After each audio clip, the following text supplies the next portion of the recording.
Camilla Nowak. Aus Dessau. Aus Dessau, genau, also aus Leipzig, aber Die Journalistin. Ja. Herzlich willkommen in Namibia. Alles so schön zivilisiert hier, nicht wahr? Keine Löwen, die rumlaufen in ihrer Akademie. Freilaufende Affen habe ich schon gesehen. Angesichts der unaufgearbeiteten Kolonialgeschichte Deutschlands, wie kann man denn da eine Stadt wie Dessau, ohne jetzt irgendwie... Ich habe über E-Mail gelesen. Meinen Sie, das interessiert Ihre Leser in Dessau? Ja.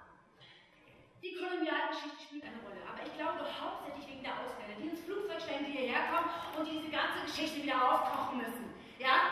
Die das mit einer Peltranz immer wieder in diese schwarze Gesellschaft reintragen müssen. Die Herero zum Beispiel.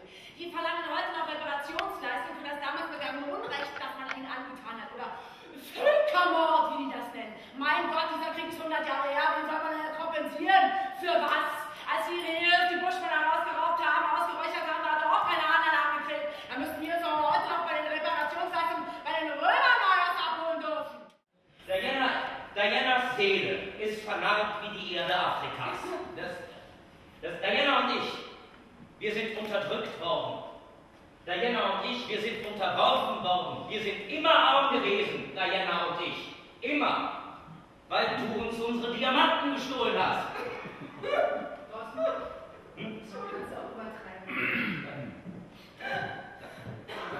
Man muss das übertreiben, Mann!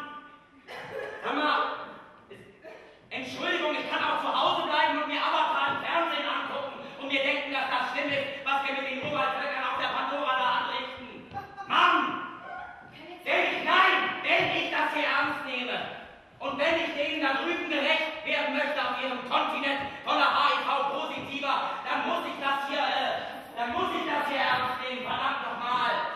Da kann ich auch schlimm finden, dass der Virchow darüber gegangen ist und die letzten Pygmäen ausgestopft hat, damit er die in der Charité ausstellen konnte. Mann! Und es tut mir leid, ich bin ein empathischer Schauspieler. Das heißt, wenn ich jetzt hier ein bisschen über die Stränge schlage, dann liegt das daran, dass ich den fetten, verschwitzten, haarigen Fuß Europas spüren kann, der in meinem Nacken sitzt und mich zu Boden presst, wo er mich Dreck fressen lässt.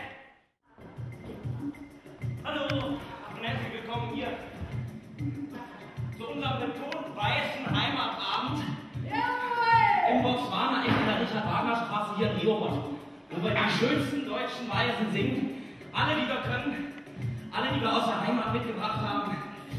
Schöne Maid, hast du heut für mich Zeit? Oh,